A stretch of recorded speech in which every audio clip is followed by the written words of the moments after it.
Amados, hoje quero ministrar sobre o que anda acontecendo na face da terra. As pessoas andam muito preocupadas. Ainda essa semana, minha esposa estava me dizendo que ela estava nessa padaria aqui perto, quando uma senhora começou a conversar com ela e começou a falar sobre essas coisas que a televisão tem divulgado acerca do assassinato daquela menina Isabela pelo seu pai e possivelmente pela sua madrasta também.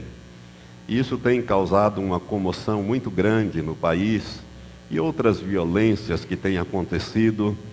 E essa senhora que não é da igreja, não é crente, possivelmente não é crente, ela, começando assim com a Elizabeth, ela diz: olha, parece até que nós estamos chegando no fim do mundo. Parece o fim do mundo, parece o apocalipse. As pessoas, irmãos, elas têm uma noção de que as coisas estão piorando e caminhando para um desfecho que eles chamam de apocalipse. Como se o apocalipse fosse a consumação de todas as coisas, quando a palavra apocalipse nada mais significa do que revelação. Mas a verdade é que as pessoas estão ficando inquietas na face da terra. A violência tem sido uma constante em toda a terra.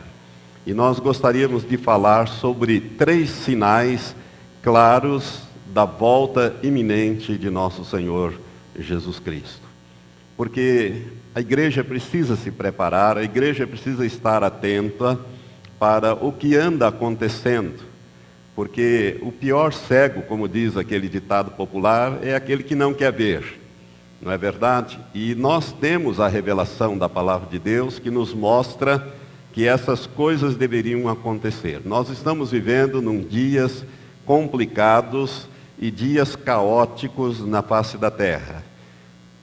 Nós poderíamos falar sobre o caos moral, o caos ético, o caos político, né? Mas isso é tão evidente, basta você ligar a sua televisão para assistir a um noticiário ou ler um jornal, uma revista, que você fica estarrecido do que anda acontecendo na área da ética, da moral, da política, né? Que nós nem vamos falar, apenas mencionar esses caos nessas áreas. Mas está agora acontecendo alguma coisa que as pessoas não estavam preparadas e não estão preparadas para essas coisas que começam a acontecer. Nós estamos entrando num período de caos climático. As mudanças climáticas, elas estão acontecendo de uma maneira assustadora em toda a Terra. Não somente terremotos têm acontecido, mas furacões. Hoje mesmo, 3 furacões varreram 3 estados americanos, deixando muitas vítimas e muitas destruição. Hoje, a terra tem sido sacudida por terremoto. O Brasil, que até recentemente sempre falava que não tinha terremoto, tivemos um terremoto na cidade de São Paulo, no estado de São Paulo, agora há poucos dias atrás, que atingiu 5,5 na escala Richter, o que vai até 9 graus, o que já significa que nós não estamos assim tão imunes a terremotos como nós pensávamos. A natureza, irmãos, ela está entrando em dores de parto. E há uma cobrança. O clima tem mudado, o calor tem aumentado, o frio tem sido intenso. Em alguns lugares a neve tem caído e destruído, né? Os rios têm transbordado, não somente no Brasil, mas em toda a terra. A Espanha, por exemplo, passou por uma seca que não via há muito tempo na história espanhola, recentemente. Então, o clima está mudando e com esta mudança climática está gerando-se um novo problema, um novo caos, que é a falta de alimentos.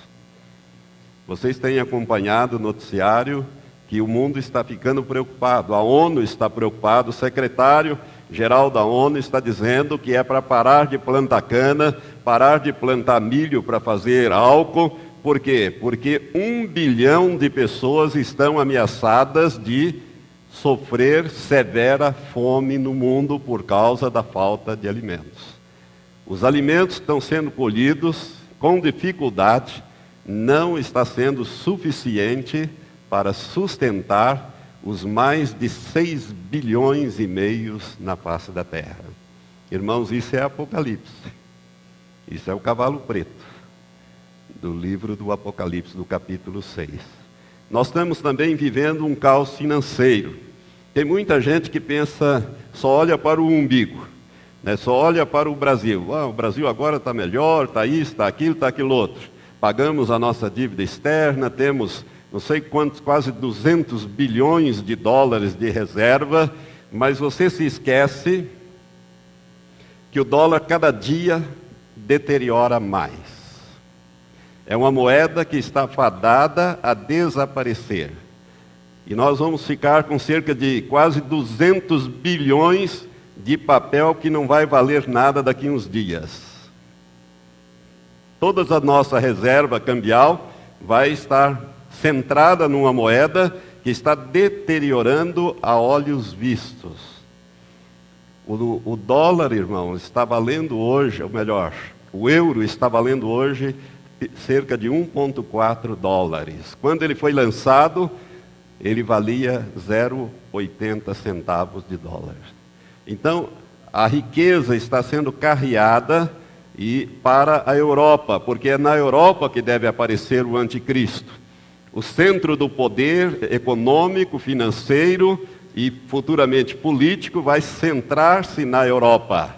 Por isso esse caos financeiro. Estados Unidos tem a maior dívida externa do mundo. Se os Estados Unidos quebrar, quebra a China, quebra os países do mundo inteiro, praticamente. E ele está numa situação praticamente falimentar. Por que não fale?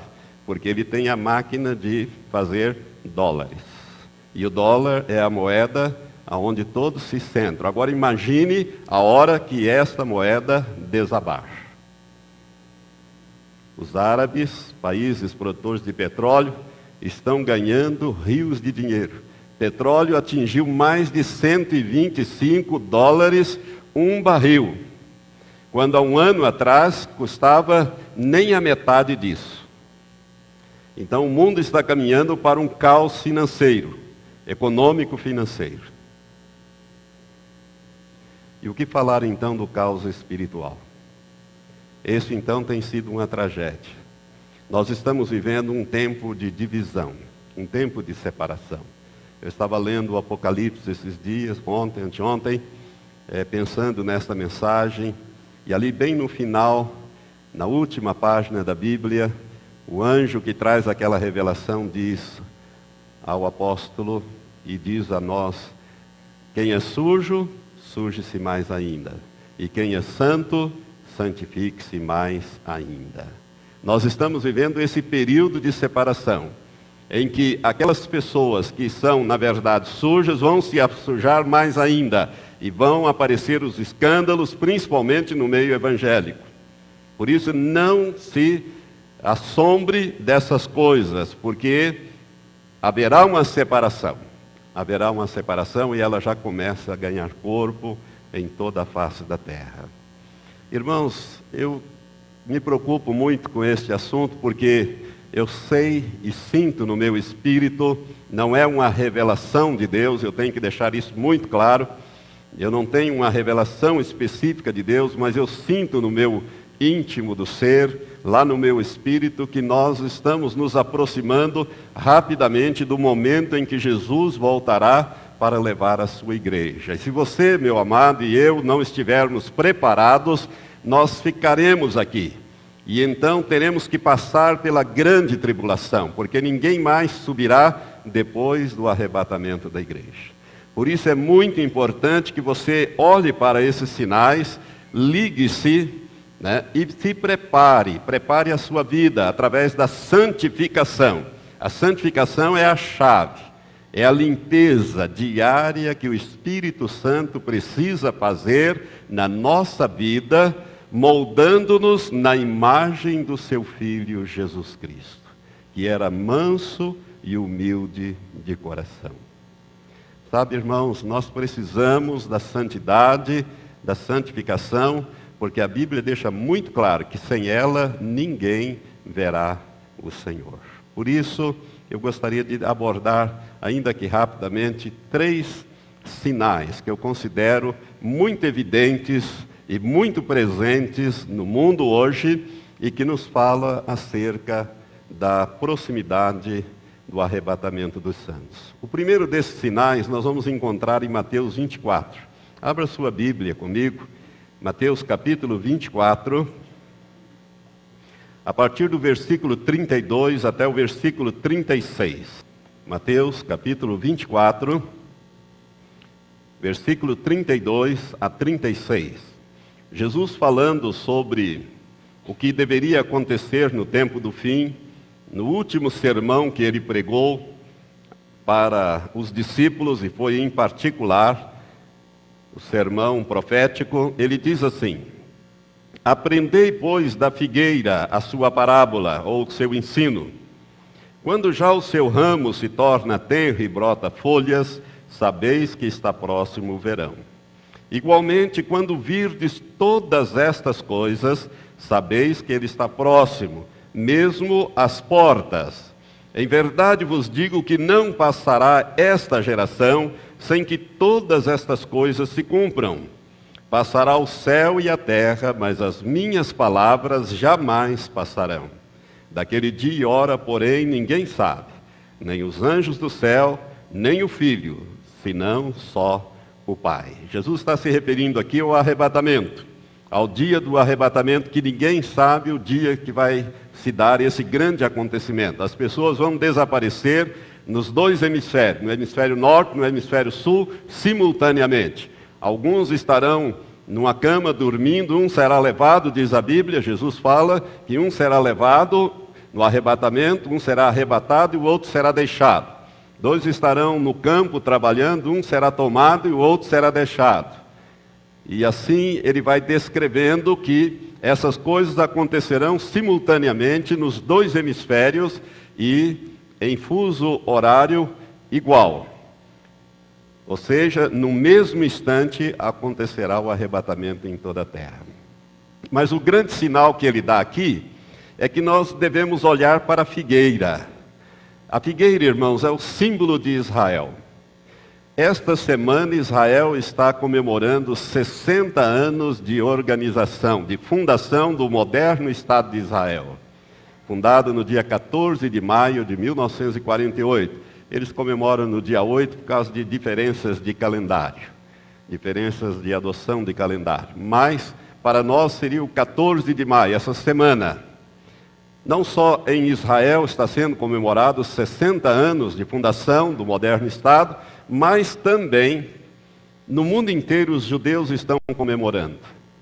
E nós temos que lembrar que a figueira representa Israel. E Jesus disse que quando ela brotasse, não quando ela fosse plantada, é como se ela estivesse adormecida e de repente ela brotasse e começasse a lançar folha. Faz 60 anos que ela está lançando folhas, cada vez crescendo mais. Todas as guerras que os judeus fizeram com os árabes, eles ganharam e expandiram os seus territórios, o território inicial dado pela ONU.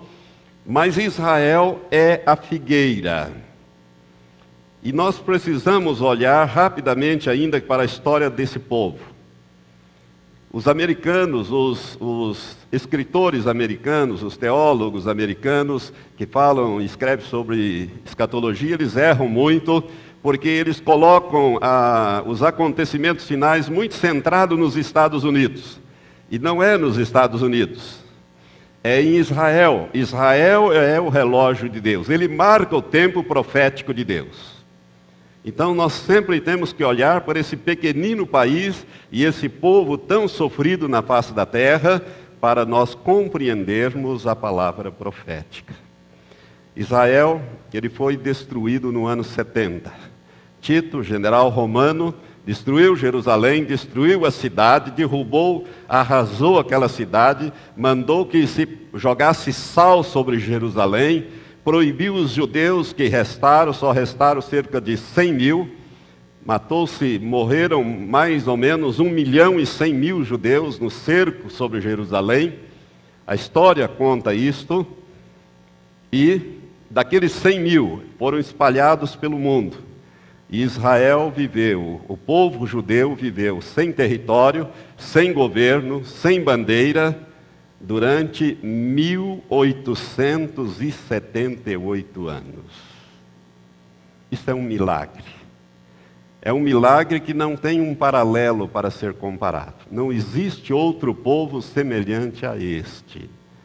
1878 anos, espalhados pelo mundo, vagando por aí, sendo perseguido, massacrado. A história conta os vários massacres, e o judeu é odiado no mundo inteiro. Ainda hoje eles são odiados, e muito odiados. E toda a mídia, ela é contra os judeus. Ela sempre está contra Israel. 1878 anos. Mas no dia 14 de maio de 1948, a figueira brotou, Israel renasceu. E a partir dali é que nós temos que contar, no meu entendimento, a geração que seria a última geração. Jesus fala aqui nesse texto que não passaria, diz o versículo 34, em verdade vos digo que não passará esta geração sem que todas estas coisas se cumpram. Coisas ao que ele está se referindo? Os sinais da segunda vinda. E o mais proeminente desses sinais é a recriação do moderno Estado de Israel. Israel é um milagre, irmãos. Até mesmo na guerra da independência, Israel foi um milagre. Ele venceu essa guerra contra todas as impossibilidades. Mas Deus estava nesse negócio. Israel hoje é a maior potência militar, econômica, política, aquele pequenino país, menor do que o estado de Sergipe, que eu acho que é talvez o estado menor da federação, não tenho bem certeza, mas Israel, ele tem 490 quilômetros de norte a sul e 120 quilômetros de leste a oeste, só para você ter uma ideia do território dele. 120 quilômetros de leste a oeste, não dá daqui a Maringá. Você cruza o país de leste a oeste. E 490, não dá a ida até Curitiba, que dá mais ou menos 600 quilômetros, você já estaria fora de Israel. Tão pequeno que é aquele país. Mas é uma potência, armado com ogivas nucleares. E as coisas estão ficando complicadas naquela região. Irmãos, se nós considerarmos que Israel nasceu em 1948, e se nós considerarmos que uma geração, alguns dizem que uma geração tem 20 anos, outros 40 anos, outros 70 anos, outros 120 anos, não há uma coerência nisso aí, não há uma unanimidade. No meu entendimento, uma geração bíblica é de 70 anos, porque se nós olharmos para a Bíblia, a gente vai ver que aqueles primeiros patriarcas, eles viviam 800, 900, 950 anos e morria. Aí quando Deus liquidou, através do dilúvio, toda aquela geração, antes ele disse a Noé, a duração da vida do homem vai ser de 120 anos. E Noé foi o último que viveu aquela enormidade de séculos, né? A partir dali vem caindo, e nós chegamos a Moisés vivendo 120 anos, com pleno vigor, mas 120 anos. E a Moisés Deus revelou que a duração da nossa vida é de 70 anos. Se alguns pela robustez chegam a 80 ou mais, o que acontece de melhor com eles é enfado e canseira. Agora, o pior você pode avaliar por aí. Então, se nós considerarmos que uma geração é de 70 anos, em 1948 mais 70 anos, nós vamos para 2018. Daqui a 10 anos, O Jesus disse que todas as coisas terão que estar cumpridas dentro daquela geração que visse a figueira brotar. Todas as coisas implicam, inclusive, a volta de Jesus com a igreja, para implantar aqui o reino milenial de Cristo. Mas antes ele vai ter que vir buscar a igreja. Por isso, você que sabe fazer conta, comece a fazer conta aí. Eu não estou marcando a volta de Jesus para o ano tal ou tal. Eu estou dizendo, irmãos, que nós temos que ficar apercebidos para as coisas que estão acontecendo ao nosso derredor. Não é sem razão que aquele anjo disse ao pastor Daniel Exuco: as mansões estão prontas, mas a igreja não. A igreja está atrasando a volta de Jesus. Sabe, irmãos, isso é uma palavra que preocupa muito, entrou muito forte no meu espírito. Eu vejo esse DVD muitas vezes e leio aquela entrevista, já li várias vezes que ele deu, que eu já passei e comentei aqui para os irmãos.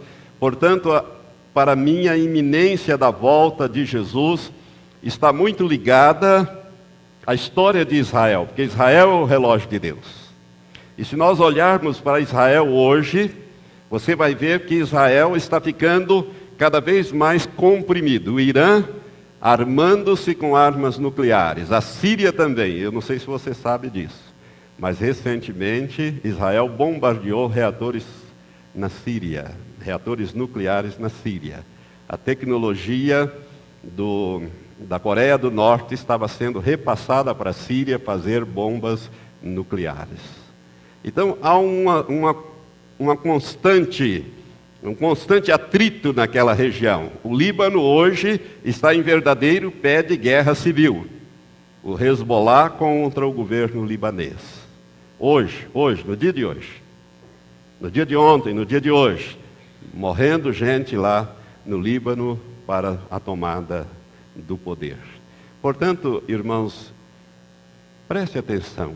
Nós estamos muito próximos da volta de Jesus. Como está a sua vida? Como está a santidade da sua vida? Você tem levado a sério o crescimento cristão? Você tem ganho estatura espiritual? Você tem orado, lido a palavra de Deus, meditado? Deus tem falado com você? Há áreas na sua vida que precisam ser consertadas? O Espírito Santo fala conosco. Ele tem falado comigo ultimamente e eu tenho procurado consertar certas áreas da minha vida. Eu sei de algumas coisas, irmãos, que eu não posso ainda dizer aos irmãos. E eu sei desde o tempo em que eu passei por aquela cirurgia. Eu nunca mencionei isso, já vai para 4 anos. Mas eu estou tentando dizer para você, prepare-se, porque Jesus está na iminência de retornar para levar a igreja.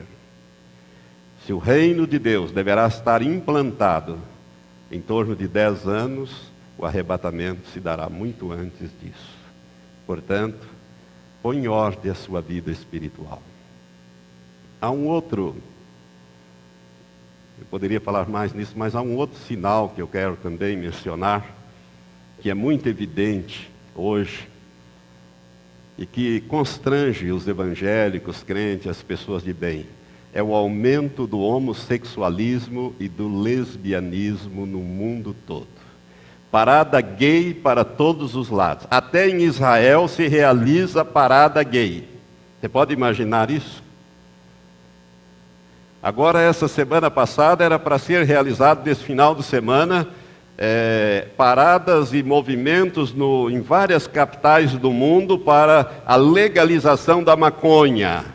Nós oramos, batalhamos, intercedemos e aqui no Brasil foi proibido. Mas em alguns países foram liberados esses movimentos e essas paradas de legalização da maconha, que é uma droga extremamente prejudicial, ou é a porta de entrada para todas as demais drogas fortes que as pessoas usam. Mas o aumento do homossexualismo, irmãos, ele tem origem, depois eu gostaria que você lesse todo o capítulo 19 de Gênesis, e você vai ver ali como Deus vai agir em relação ao homossexualismo, em relação a Sodoma e Gomorra. Agora eu gostaria que você abrisse em Lucas capítulo 17. Jesus, quando ele fala sobre a sua segunda vinda, a proximidade da sua segunda vinda, a vinda do reino de Deus, em Lucas capítulo 17, nós vamos ler apenas os versículos 28 e 29, diz assim, Jesus falando, como também da mesma forma aconteceu nos dias de Ló, comiam, bebiam, compravam, vendiam, plantavam e edificavam. Mas no dia em que Ló saiu de Sodoma, choveu do céu fogo e enxofre e os destruiu a todos. Assim será no dia em que o Filho do Homem se há de manifestar.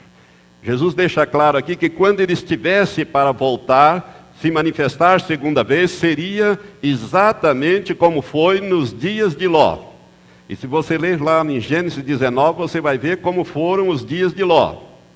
Dias de extrema tolerância com o homossexualismo e o lesbianismo. Hoje nós temos aí no Congresso Nacional, nós estamos lutando, orando, passando telegramas para não ser aprovado um projeto de lei 122, está no Senado, que é uma lei que pune, que considera discriminação qualquer posicionamento contra atividades ou atos de homossexualismo e lesbianismo.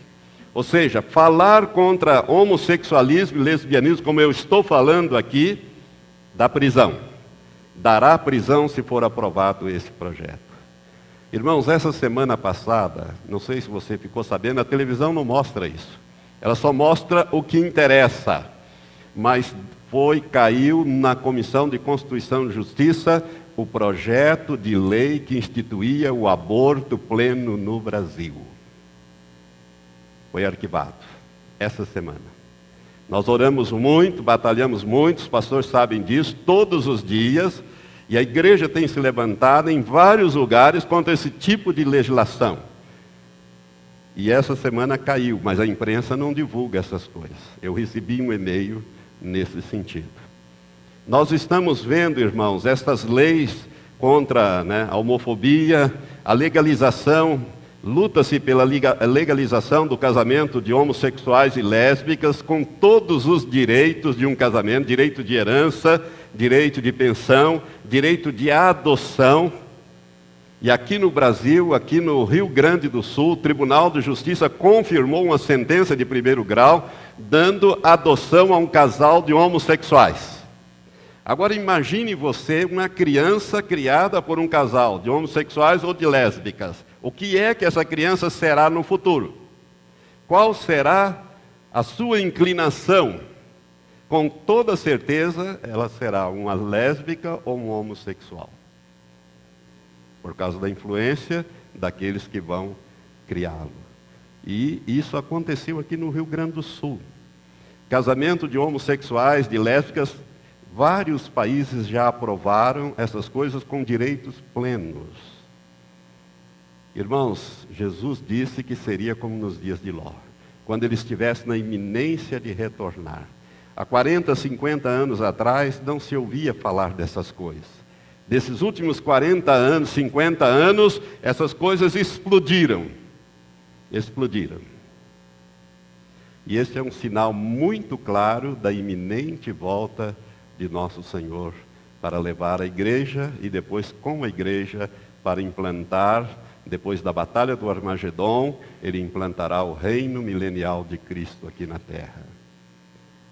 Portanto, o primeiro sinal é a volta dos judeus para fundar o moderno Estado de Israel, quando a figueira brotou e vem se fortalecendo, e Jesus disse que não passaria essa geração sem que todas as coisas se cumprissem. Segundo sinal, que está muito evidente diante de nós, esse aumento do homossexualismo, da tolerância do homossexualismo. Hoje, irmãos, nós temos casamentos, entre aspas, aqui no Brasil, até pastores homossexuais, igrejas de homossexuais.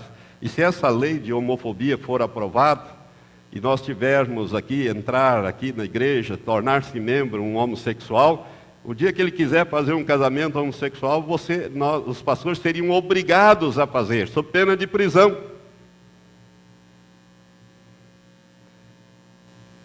Eu não sei para onde esse negócio vai. Maranata, Senhor, vem logo, senão eu vou parar na prisão. É isso, irmão. Pode parecer engraçado, mas é uma verdade. É uma realidade que está muito próximo de nós. E o terceiro e último sinal que eu gostaria de meditar rapidamente também com os irmãos, que é muito evidente na face da terra, é o aumento da violência no mundo. Gênesis capítulo 6 nos mostra o porquê do dilúvio. Deus foi se enchendo-se com aquilo, a iniquidade foi subindo, a um ponto de colheita. E se você depois quiser ler na sua casa, leia o capítulo 6, você vai ver que as coisas, a violência e a corrupção, e essa corrupção aqui não é uma corrupção política, é uma corrupção moral. Essas práticas do homossexualismo, as duas coisas andam juntos. Aí vem a violência, o aumento da violência. Olha para as situações. Vamos voltar em Mateus 24. Mateus 24, Jesus fala exatamente desse assunto novamente, ao falar dos sinais da segunda vinda. Mateus 24, versículo 37 a 39, Jesus diz assim: pois como foi nos dias de Noé, assim será também a vinda do Filho do Homem. Porquanto, assim como nos dias anteriores ao dilúvio, comiam, bebiam, casavam e davam-se em casamento, até o dia em que Noé entrou na arca. Esse dia que Noé entrou na arca, que simboliza, irmãos, o arrebatamento da igreja. A tirada para fora daquela situação caótica, porque viria ainda mais caos, daquelas 8 pessoas apenas. Eu quero que você observe que é um grupo muito pequeno que será levado no arrebatamento, porque a igreja não está se preparando para o arrebatamento. Você precisa se preparar. Até o dia em que dava-se em casamento, até o dia em que Noé entrou na arca, e não o perceberam, até que veio o dilúvio e os levou a todos. Assim será também a vinda do Filho do Homem. Irmãos, é muito sério isso aqui, o aumento da violência. A violência está em toda a terra, não é verdade? A partir do dia 11 de setembro de 2001, quando os Estados Unidos foi atacado simultaneamente em 3 pontos, né, no seu poderio econômico, símbolo do poder econômico, o World Trade Center, as 2 torres gêmeas. No seu poder militar, o Pentágono. E aquele terceiro avião que deveria ser direcionado à Casa Branca, símbolo do poder político, mas que a tripulação ali, as pessoas, vendo que aquela situação ia conduzir a um desastre, sabendo que eles iam morrer mesmo, tomaram controle e aquele avião acabou caindo antes de chegar na Casa Branca. George Bush não estava na Casa Branca naquele dia, mas seria atacada a Casa Branca. Então, a partir de 11 de setembro de 2001, o mundo mudou em relação à violência. A violência ganhou uma nova dimensão. Estados Unidos declarou guerra ao Afeganistão, ao Iraque, e o que resultou disso aí é mais violência. Nós estamos acostumados já ao ligar a televisão e ver o noticiário. Homem-bomba explode e mata 100. Né? Mulher-bomba explode e mata não sei quantos.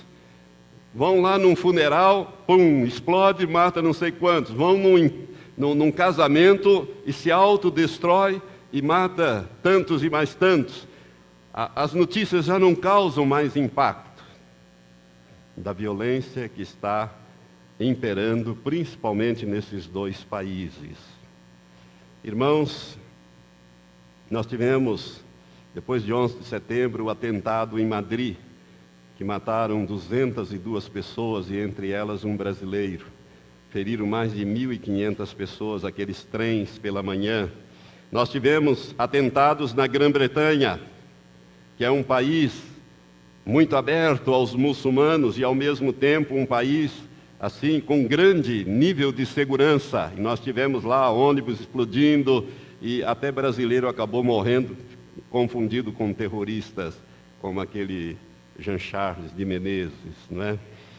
Nós tivemos atentados antes disso no Japão com o chamado gás sarin, no metrô, que mataram também algumas pessoas. Vários países têm sido ameaçados por membros dessa organização chamada Al-Qaeda.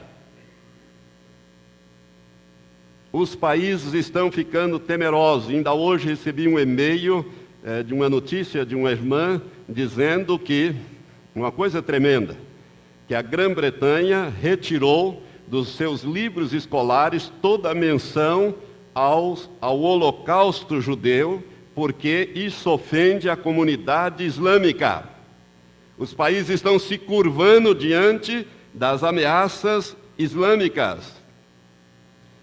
O general Eisenhower, quando descobriram, os americanos entraram naqueles campos de concentração e viram aquela tragédia, Eisenhower, comandante em chefe de toda a força coligada, mandou que se tirasse o máximo possível de fotografia, filmasse, divulgasse, mandou que se trouxesse toda a população daquelas cidades onde estavam concentrados aqueles campos de concentração, para que a população pudesse ver, e inclusive foram obrigados a enterrar aqueles cadáveres, aquelas pessoas. Tudo foi documentado, porque Eisenhower disse: algum dia algum imbecil vai dizer que o Holocausto não existe, portanto, documente esse fato. Ou que o Holocausto nunca existiu. Parece que ele estava profetizando. E agora a Grã-Bretanha retira dos seus livros escolares toda e qualquer menção ao Holocausto, com medo das ameaças dos muçulmanos. Nós estamos vivendo nesse tempo terrível aqui. A violência, irmãos, não está só nesses países, ela está aqui conosco, não é verdade? A violência começa com os abortos. Milhões de crianças são mortas nos ventres maternos. Milhões de crianças. Todos os dias, irmãos, milhares. A violência, então, ela vai desde o aborto, ela passa pelo lar, a violência doméstica contra as crianças e as mulheres, ganha as ruas, são as balas perdidas que estão por aí, atinge cidades inteiras, como a cidade do Rio de Janeiro, São Paulo. Eu, por exemplo, evito ir para esses lugares, só vou quando não tem outro jeito. Porque bala perdida lá é coisa que a gente vê nos noticiários, né? E até mesmo países são atingidos. Você quer ver como isto, Deus destruiu o mundo por causa disso? Abra lá em Gênesis, capítulo 6. Vamos ler nos primeiros capítulos de Gênesis, capítulo 6, versículos de 11 a 13, só para você ver como o que estava acontecendo nos dias antigos está acontecendo nos dias de hoje. Diz assim a palavra de Deus, Deus falando a Noé. Ele disse: a terra, porém, estava corrompida diante de Deus e cheia de violência. Viu Deus a terra e eis que estava corrompida, moralmente corrompida, porque toda a carne havia corrompido o seu caminho sobre a terra. Então disse Deus a Noé: o fim de toda a carne é chegado perante mim, porque a terra está cheia da violência dos homens. Eis que os destruirei juntamente com a terra. Por que houve o dilúvio? Por causa da corrupção moral e da violência. Jesus disse que seria como nos dias de Noé e como nos dias de Ló. Nós estamos vivendo esses dias. A violência está na nossa cidade, irmãos. Nessa semana passada, uma mocinha foi morta aí, né? Num assalto, uma coisa, uma brutalidade. A droga, por causa da droga. As drogas é o início de tudo. As pessoas drogadas perdem totalmente o controle das suas ações. Por isso te dou uma orientação. Nunca resista a um assalto. Se você for abrir uma bolsa para pegar alguma coisa, diga: olha, eu vou abrir a bolsa, tá? Você concorda? Posso abrir? Ó, vou pegar a carteira aqui dentro. Posso pegar? Posso pegar? bem lento.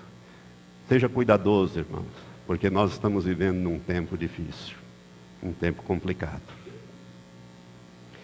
Aí o que fazer nessa situação, pastor? Como nós ficamos, nós, o povo de Deus? Vamos abrir em Romanos, capítulo 8. Romanos capítulo 8, ele nos fala da nossa posição em Cristo. E esta posição é que vai determinar o que nós devemos fazer, a posição que nós vamos tomar.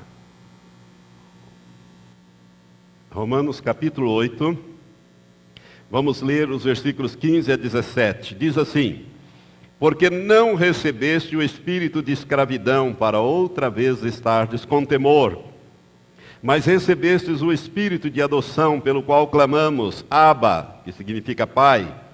O Espírito, isto é, o Espírito Santo mesmo, testifica com o nosso espírito que somos filhos de Deus. E se filhos, também herdeiros de Deus e co-herdeiros de Cristo, se é certo que com Ele padecemos, para que também com Ele sejamos glorificados. Esses versículos, irmãos, nos mostram o que nós devemos fazer nos tempos atuais. A primeira coisa, não viver com medo do que está por aí, nem do que está acontecendo, nem do que virá a acontecer. Por que nós não precisamos viver com medo? Porque nós temos um Pai Todo-Poderoso que vela por nós. Nós somos filhos. Por causa da nossa posição de filhos, nós podemos confiar 100% no Senhor. Eu quero que você grave isso. Agora, nem por isso você deve abusar. Eu já vou falar sobre isso. Mas eu quero que você compreenda que nós estamos vivendo num tempo em que Deus está agindo. Nós temos que nos apegar, irmãos, na nossa herança. E qual é a nossa herança? Herança de filho. Nós somos filhos. Esse texto diz que nós somos filhos e somos herdeiros de Deus, e Deus tem anjos para nos guardar nessas situações. Porque em breve nós seremos arrebatados e depois glorificados e seremos tirados deste mundo caótico que está cada vez piorando mais, e a tendência daqui para frente é cada vez piorar mais. Então, como nós devemos viver nesses dias finais? Nós temos que viver, irmãos, como diz o Salmo 91. Eu gostaria que cada irmão dessa igreja, cada pessoa dessa igreja, meditasse todos os dias no Salmo 91, decorasse esse Salmo, deixasse que esse Salmo fosse além da sua mente, ele entrasse também no seu espírito e gerasse ali dentro do seu espírito uma revelação, porque Deus usará o que Ele prometeu no Salmo 91 para nos guardar e nos dar livramento nesse tempo final. Ele tem falado isso a vários servos dele e nós acreditamos 100% nisso. Irmãos, o Salmo 91 diz: aquele que habita no esconderijo do Altíssimo, à sombra do Onipotente descansará. Direi do Senhor, Ele é o meu refúgio, Ele é a minha fortaleza. Eu não vou temer as setas que voam de dia, as balas perdidas, nem a peste. O Rio de Janeiro está sendo assolado por essa peste da dengue. E essa coisa que anda por aí, agora pararam de falar da febre amarela.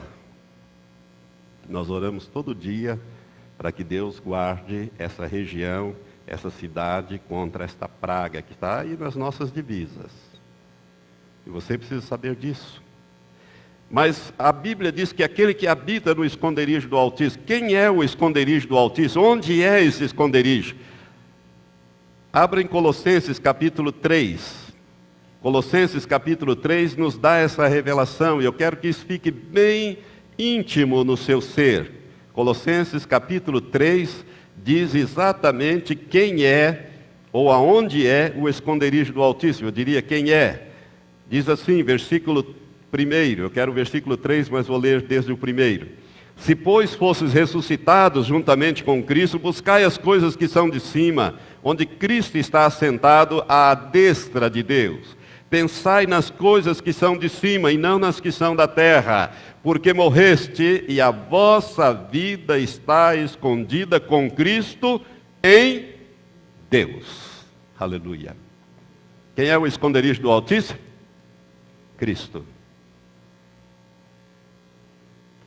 Jesus Cristo é o esconderijo do Altíssimo. Você está no esconderijo do Altíssimo? Você está no esconderijo do Altíssimo?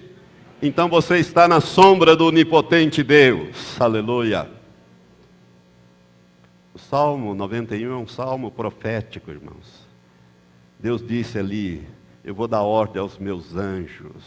Você vai ver 1000 caindo ao teu lado, 10.000 vai cair à tua direita. Esses terremotos, essas confusões. Irmãos, nós estamos aqui, nós estamos sujeitos a isso. Se nós não tivermos a proteção de Deus, vai acontecer conosco também. E aquele que não tem feito do Senhor o seu refúgio e do Altíssimo a sua habitação, vai ser levado de roldão nisso. Nós somos a última geração, é bom que você saiba disso. Então prepare-se para viver um tempo glorioso, mas um tempo também dificultoso, se nós pudéssemos dizer assim. O esconderijo do Altíssimo é o Senhor Jesus Cristo, porque morreste e a vossa vida está escondida com Cristo em Deus. Aleluia. Eu fiquei muito feliz quando eu descobri isso. Eu disse: Senhor, eu tinha uma noção que o esconderijo do Altíssimo é Jesus Cristo, mas o Senhor me mostrou esse versículo. Isso já faz algum tempo. E eu fiquei exultante de alegria, porque eu sei que eu estou em Cristo. Você também está? Tem certeza? Então você está no esconderijo do Altíssimo. Se você está em Cristo, você está no esconderijo do Altíssimo. E se você está no esconderijo do Altíssimo, você está à sombra do Deus onipotente. Você pode descansar. Aleluia. Mas irmãos, leve a vida a sério. Vida cristã é coisa séria. Não é para ser levado assim de qualquer jeito, não. Por isso, irmão, como viver esse tempo final? Primeiro, no esconderijo do Altíssimo. Se você não está lá, precisa ir para lá. Precisa fazer uma aliança com Jesus Cristo. A segunda coisa que eu quero dizer 3 coisas só para encerrar. A segunda coisa, como viver nesse tempo final? Primeiro, no esconderijo do Altíssimo. A segunda, fazer batalha espiritual diariamente. Olha, tem muita gente que descansa nas orações dos pastores e na batalha que nós fazemos. Nós cumprimos a nossa parte, irmãos, fazemos aquilo que Deus tem nos orientado a fazer. Quem trabalha aqui, o Alex e outros que trabalham aqui, sabe que 11h30 é sagrado. Nós vamos para a batalha e só saímos de lá depois de meio-dia e tanto. É 1 hora mais ou menos, nós fazemos a batalha. Mas você precisa fazer a batalha. Irmão, você precisa fazer batalha por você, por sua família, por seus negócios. Você tem feito batalha para preservar o teu emprego, o teu trabalho? Se não tem, tem que fazer, irmãos. Porque nós estamos vivendo esse tempo complicado. E Deus faz diferença entre aquele que o serve e aquele que não serve, mas aquele que o serve tem que servir plenamente.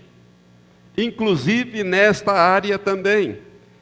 Faça batalha quando você sai para viajar, ou quando você sai de casa. Senhor, põe teu anjo aqui, Senhor, ou vai adiante de mim. Limpa as estradas, que eu possa ir e vir sem sequer ver o mal. Eu oro desse jeito. E via de regra não vejo desastre, não vejo essas desgraças que ocorrem por aí. Tem que fazer batalha todo dia, irmãos. Todo dia. Deus requer isso de nós. Efésios capítulo 6 diz que nós temos que nos revestir do Senhor e da força do seu poder, porque nós não temos que lutar contra carne e sangue, mas sim contra principados, potestades, dominações, poderes, enfim, todo o reino das trevas. Temos que tomar a armadura completa do Senhor. E eu tenho ensinado a esta igreja sobre batalha espiritual. Se você não sabe o que eu estou falando, pegue os estudos sobre anjos, que nós demos recentemente, repetimos, e ali eu ensino como fazer a batalha individual, todos os dias, num determinado horário. Você não pode falhar, porque se você falhar, se abre a brecha e o demônio vem e bate firme. E a terceira coisa, irmãos, que nós precisamos para viver esses dias finais, como viver esses dias finais, é viver sendo prudente e sensato. Tem muita gente que não é prudente nas suas atividades, nas suas ações, e não age com sensatez.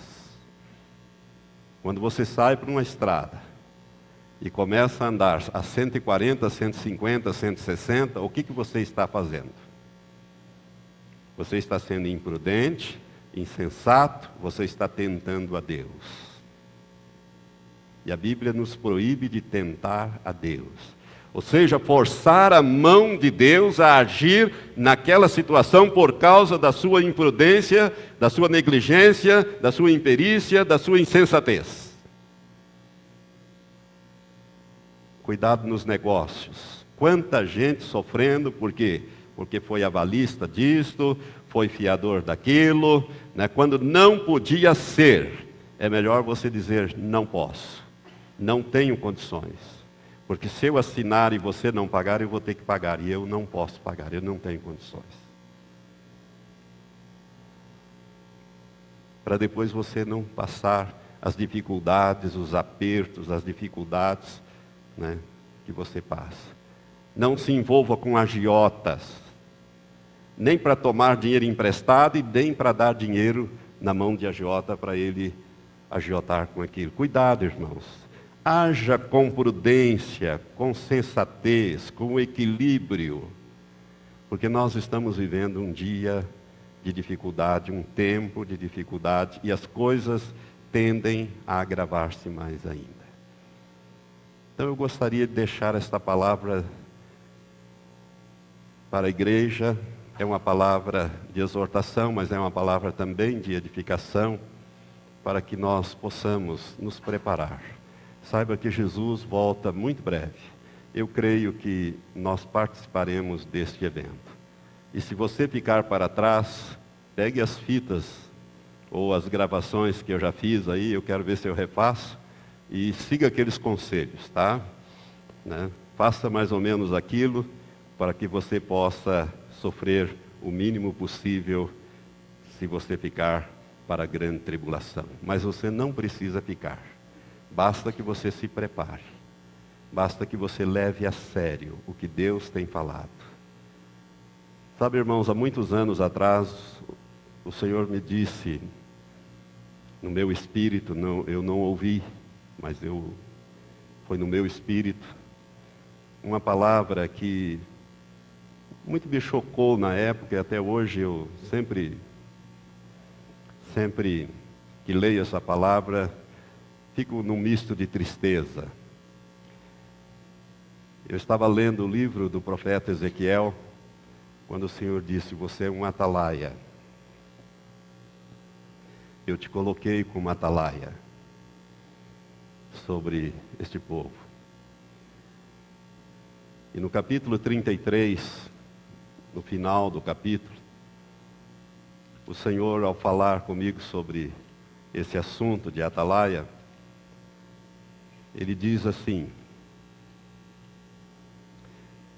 e eles vêm a ti como o povo costuma vir, e se assentam diante de ti como o meu povo, e ouvem as tuas palavras, mas não as põem por obra.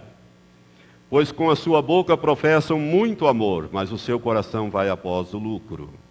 Eis que tu és para eles como uma canção de amores, canção de quem tem voz suave e que bem tange, porque ouvem as tuas palavras, mas não as põem por obra.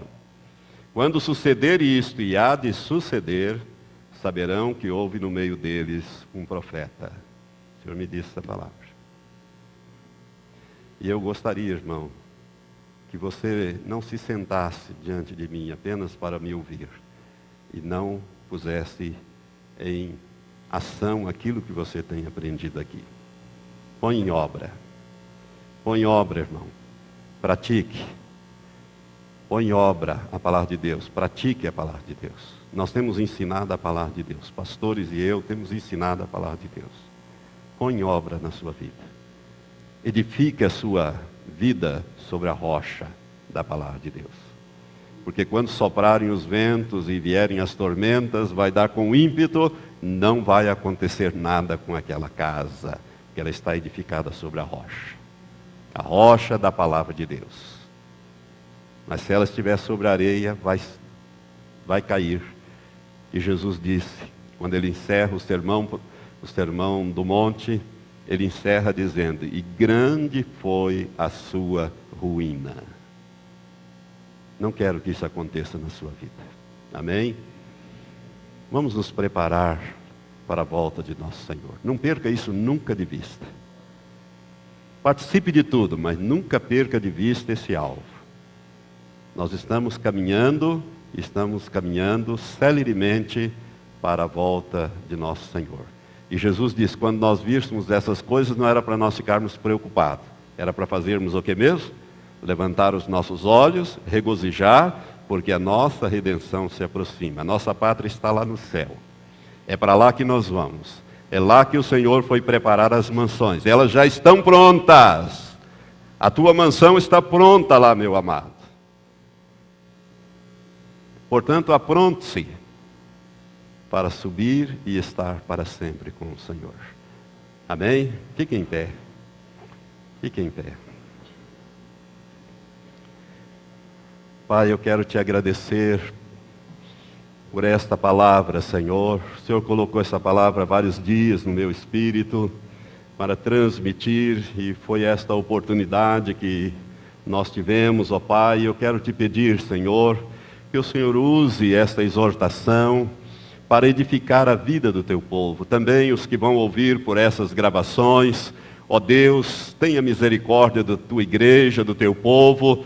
Prepara, limpa, escoíma, Senhor, tira toda a sujeira, tudo aquilo que está impedindo uma vida de santidade na nossa vida, Senhor. Limpa-nos completamente, lavando-nos pela água da tua palavra e purificando, Senhor, as nossas vidas com o sangue de Jesus, para que nós possamos estar santos e irrepreensíveis por ocasião da volta de Jesus para levar os santos. Que nós possamos estar preparados, Senhor, para subirmos e entrarmos com o Senhor nas bodas. Eu oro, Senhor, assim, e te peço, Pai, que esta palavra não volte vazia no coração dos irmãos, mas faça aquilo que o Senhor a enviou nesta noite. Em nome de Jesus.